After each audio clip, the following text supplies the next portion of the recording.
خير البرية نظرا إلي ما أنت إلا كنز العطية خير البرية نظرا إلي ما أنت إلا كنز العطية.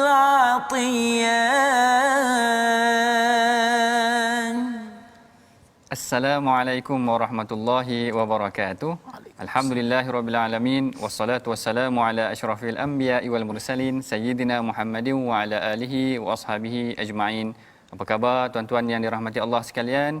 Mudah-mudahan tuan-tuan semua berada dalam keadaan yang sihat sejahtera, yang mudah-mudahan setiap hari kita akan diberkati oleh Allah dalam musim-musim yang berlaku pada hari ini. Baik, kita akan meneruskan lagi pengajian kita dalam program My Hadis Time Rasulullah Suri Teladan bersama dengan saya Dr. Ahmad Sanusi Azmi dan Ustaz kita. Sihat Ustaz Husaini? Alhamdulillah doktor, sihat Alhamdulillah. Baju kita sebaik tak sama. Okey. Baik, hari ini insya-Allah kita akan meneruskan lagi penerokaan kita tentang isi kandung Al-Quran menerusi kacamata hadis. Ingatlah bahawa Allah Taala pernah berfirman di dalam Al-Quran, "Wa ma atakumur rasulu fakhudhuhu wa ma nahakum anhu fantahu." Apa sahaja yang disampaikan oleh Rasulullah hendaklah kita ambil, dan apa sahaja yang ditegah oleh Rasulullah hendaklah kita tinggalkan. Kalau sebelum ni kita telah mempelajari dalam episod yang terawal tentang sifat orang muttaqin, kemudian sifat orang kafir, kemudian sifat orang munafik, maka pada hari ini kita akan perhatikan pada halaman yang keempat. Apakah perbincangan mengenai halaman yang keempat hari ini? Bersama kita Ustaz Husaini akan membacakan salah satu ayat daripada surah Al-Baqarah daripada halaman yang keempat. Dipersilakan Ustaz. Baik, insya-Allah tuan-tuan dan puan-puan yang berada di rumah yang telah bersedia dengan mushaf Al-Quran, sama-sama kita singkap muka surat yang keempat, ayat yang ke-23 dan ke-24. Insya-Allah kita akan huraikan sedikit demi sedikit sebentar saja lagi insya-Allah. A'udzu billahi minasy syaithanir rajim. وَإِن كُنتُمْ فِي رَيْبٍ مِّمَّا نَزَّلْنَا عَلَىٰ عَبْدِنَا فَأْتُوا بِسُورَةٍ مِّن مثله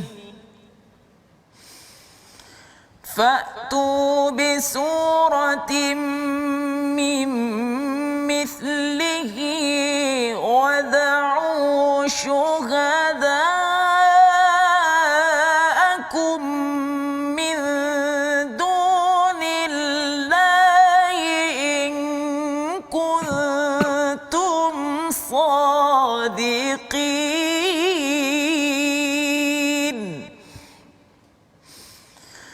فَإِن لَّمْ تَفْعَلُوا وَلَن تَفْعَلُوا فَاتَّقُوا النَّارَ الَّتِي وَقُودُهَا النَّاسُ وَالْحِجَارَةُ أُعِدَّتْ لِلْكَافِرِينَ.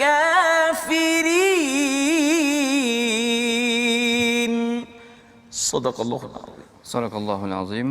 Baik, sekiranya kita perhatikan pada ayat yang disebutkan atau yang dibacakan oleh Ustaz Husaini kita tadi, ayat tadi menyebut tentang bagaimana Allah Taala memberikan ancaman ataupun cabaran kepada orang munafik ataupun kepada orang kafir pada hakikatnya, sekiranya kamu tidak mampu, wa in kuntum fi raibim mimma nazzalna ala abdina fa'tu bi suratin min mithli. Dan sekiranya kamu meragui tentang Al-Quran ini, maka Allah Ta'ala cabar kepada orang kafir supaya datangkanlah kepada kami ayat-ayat ataupun surah yang seperti dengannya. Maka dalam perbincangan hari ini, mari kita baca sebuah hadis yang mana bagaimana respon ataupun reaksi orang kafir apabila Allah Ta'ala mencabar kepada mereka, menurunkan Al-Quran kepada mereka, tetapi sebenarnya mereka tidak lakukan, tidak berjaya untuk menghasilkan Quran sedemikian, bahkan mereka melakukan tindakan yang lain. Baik, hari ini kita akan pilih daripada sebuah hadis yang diriwayatkan oleh Al-Imam Ibn Khuzaimah, yang mana mari sama-sama kita bacakan hadis ini. Hadis ini menyebutkan An Tariq Al-Muharibi قال رأيت رسول الله صلى الله عليه وسلم مر في سوق ذي المجاز وعليه حلة حمراء وهو يقول يا أيها الناس قولوا لا إله إلا الله تفلحوا ورجل يتبعه يرميه بالحجارة قد أدمى كعبيه وعرقوبيه وهو يقول يا أيها الناس لا تطيعوه فإنه كذاب فقلت من هذا قالوا غلام بني عبد المطلب فقلت من هذا الذي يتبعه يرميه بالحجارة قالوا هذا عبد العزى أبو لهب. Maksudnya daripada Tariq Al-Muharibi, beliau berkata, aku melihat Rasulullah sallallahu alaihi wasallam berjalan melalui pasar Dhu Al-Majaz dengan pakaian berwarna kemerahan sambil baginda bersabda, wahai manusia, ucapkanlah la ilaha illallah, iaitu tiada Tuhan selain Allah, maka kamu akan berjaya. Ketika itu ada seorang lelaki sedang mengekori baginda dan membaling batu ke arah baginda sehingga berdarah kedua buku lali dan tumit baginda. Lelaki tersebut berkata, wahai manusia, jangan ikuti lelaki ini, sesungguhnya dia seorang pendusta. Maka aku bertanya lagi, siapakah lelaki ini? Mereka menjawab, dia adalah keturunan Abdul Muttalib. Kemudian aku bertanya lagi, siapa pula yang mengekorinya dan dia membaling batu ke arahnya itu? Mereka menjawab, itulah dia Abdul Uzza, iaitu Abu Lahab. Masya Allah. Hadis ini diriwayatkan oleh Al-Imam Ibn Khuzaimah di dalam Sahih Ibn Khuzaimah yang menceritakan bagaimana salah satu respon orang kafir, iaitu orang Quraisy, apabila mereka tidak berjaya untuk menjawab persoalan ataupun menyelesaikan masalah ataupun menjawab cabaran Al-Quran, maka mereka mula meragu-ragukan ataupun menghalang Rasulullah daripada menyampaikan Al-Quran. Baik, kita akan membincangkan selanjutnya selepas daripada ini mengenai hadis ini. Mari kita rehat seketika dahulu. Jangan ke mana-mana, bersama kita selepas ini dalam program My Hadis Time, Rasulullah Suri Teladan.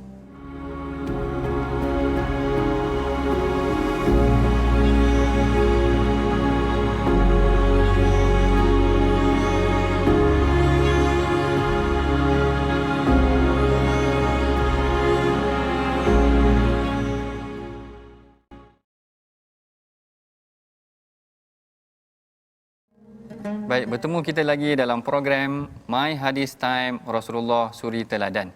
Baik, kalau kita dah bincangkan sebelum ini mengenai sebuah hadis yang menceritakan tentang bagaimana Quraisy ini menghadapi Al-Quran. Hadis ini agak panjang, iaitu dia menceritakan tentang sikap Abu Lahab. Yang mana Abu Lahab ini bila mana dia tidak berjaya untuk melawan Rasulullah, untuk menenangkan Quraisy mengenai dengan Al-Quran, mengenai tentang isi kandung Al-Quran, maka dia cuba menghalang Rasulullah dengan jalan yang lain, iaitu dia baling batu dan sebagainya. Baik, sebelum kita masuk terperinci mengenai huraian mengenai hadis tersebut, saya suka juga untuk bertanya dengan Ustaz ini. Ustaz ini pernah dengar tak siapa yang riwayatkan hadis tersebut? Daripada yang saya dengar tadi tu Tariq Al-Muharibi. Betul. Saya pun baru first time dengar. Mungkin doktor boleh terangkan kepada rakan-rakan kita di rumah tu kan, siapakah sebenarnya tokoh perawi kita pada hari ini? Baik. Terima kasih Ustaz ini. Sebenarnya memang hadis ni diriwayatkan oleh seorang sahabat yang nama dia Tariq Al-Muharibi. Tariq bin Abdullah Al-Muharibi. Kita mari sama-sama kita perhatikan dalam slide yang menceritakan tentang tokoh perawi ini, iaitu nama beliau adalah Tariq bin Abdullah Al-Muharibi. Iaitu menurut Al-Imam Al-Baghawi, Tariq hanya meriwayatkan 2 buah hadis sahaja daripada Rasulullah sallallahu alaihi wasallam. Hadis yang pertama yang diriwayatkannya adalah mengenai kisah Abu Lahab yang kita bacakan tadi, manakala hadis yang kedua pula adalah mengenai adab di dalam salat.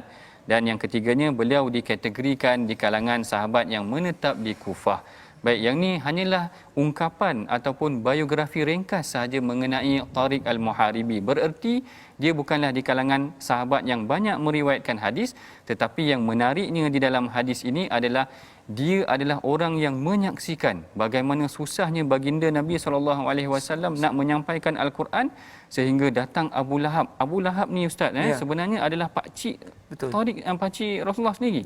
Jadi heran kita macam mana anak saudara dia tengah sampaikan satu perkara yang baik, dia boleh duduk belakang anak saudara dia dan kata jangan dengar orang ni, baling batu pula dekat dia. Sedangkan Abu Lahab ni ketika mana kelahiran Nabi SAW merupakan antara orang yang paling gembira menyambut kedatangan kelahiran Nabi SAW. Betul.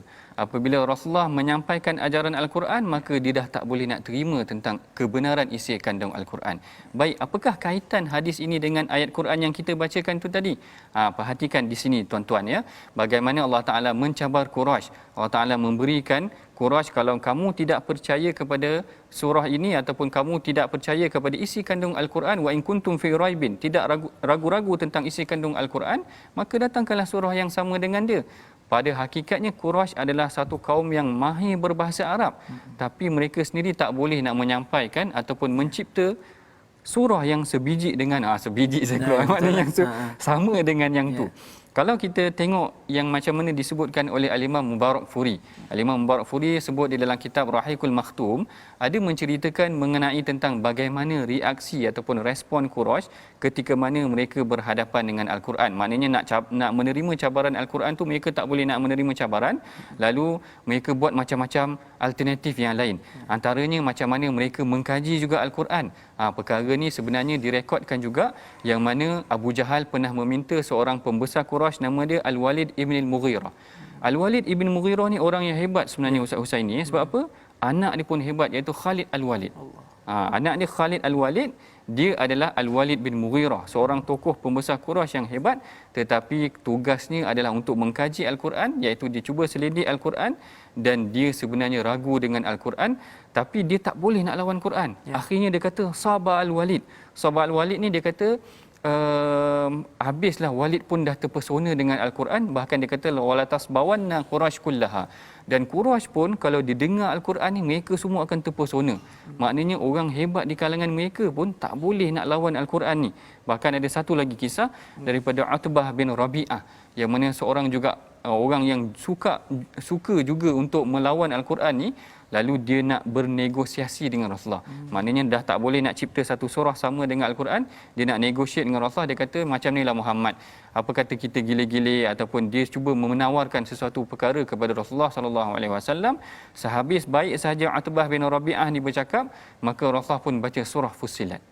Bila Rasulullah baca surah Fussilat, bila sampai bab untuk ayat yang sujud sahaja, Utbah ni pun sujud sekali. Dia terpesona dengan ayat Quran yang Rasulullah bacakan tu tadi, Ustaz. Maknanya luar biasa Quran ni. Luar biasa. Itu sebab bila disebut gitu, Al-Quran tu dia ada keistimewaan dia sendiri. Betul. Bukanlah disusun-susun begitu saja. Betul. Dia ada penghafaz dia yang tersendiri yang menjaga Al-Quran tersebut. Jadi sebab itulah kita tak heran bila mana Quraisy dia dah gagal untuk menjawab cabaran Allah Taala untuk menciptakan satu ayat pun ataupun satu surah macam Al-Quran, maka dia buat alternatif yang lain untuk mengganggu orang daripada mendengar Al-Quran. Dia cuba kacau Rasulullah, dia cuba untuk meragukan Rasulullah, ataupun dia cuba menawarkan segala apa yang boleh dia tawarkan kepada Rasulullah, tetapi pada hakikatnya mereka tidak boleh lawan Al-Quran.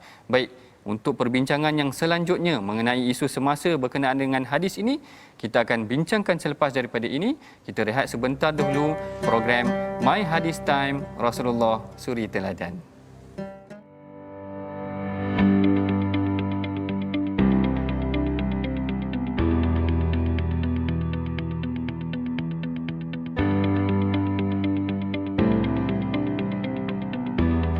Baik, bertemu kita lagi dalam program My Hadis Time, Rasulullah Suri Teladan. Kalau awal perbincangan tadi, kita dah tengok bagaimana Allah Ta'ala mencabar Quraisy supaya datangkan kepada mereka ataupun datangkan kepada Rasulullah satu surah, maka Quraisy tak berjaya untuk menjawab cabaran Allah Ta'ala ini.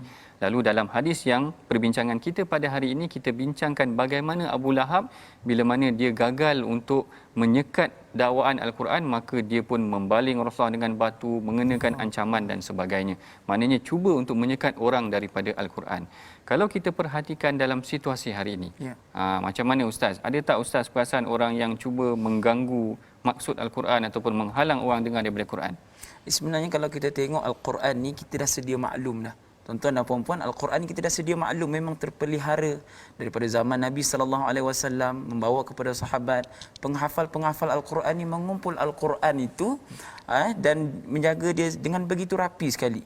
Tapi adalah pula orang kita ni sekarang ni kan, doktor, tengok macam dia dakwa Al-Quran ni macam-macam. Betul. Ya, dia mentafsir, menterjemah Al-Quran itu secara harfiah. Betul. Ya, padahal Al-Quran ini perlulah dikaji, dipelajari, sebab itulah adanya ilmu tafsir, doktor, betul ya? Betul, betul. Sebab itulah kita memerlukan juga hadis Nabi sallallahu alaihi wasallam dalam memahami ayat Al-Quran. Kalau kita perhatikan tentang isu semasa pada hari ini. Saya teringat isu tahun lepas sebenarnya tuan-tuan mengenai tentang isu yang agak hangat juga berkenaan tentang tajuk debat di sekolah. Ada satu tajuk debat di sekolah ini yang menganjurkan ataupun mencadangkan supaya isi kandung Al-Quran tu dinilai semula. Masya-Allah. Yang ni sebenarnya sangat membimbangkan. Dia seakan-akan mempertikaikan macam yang dilakukan oleh orang terdahulu. Dia mempertikaikan kandungan Al-Quran, kemudian cuba pula untuk membawa satu dimensi baru daripada kefahaman Al-Quran.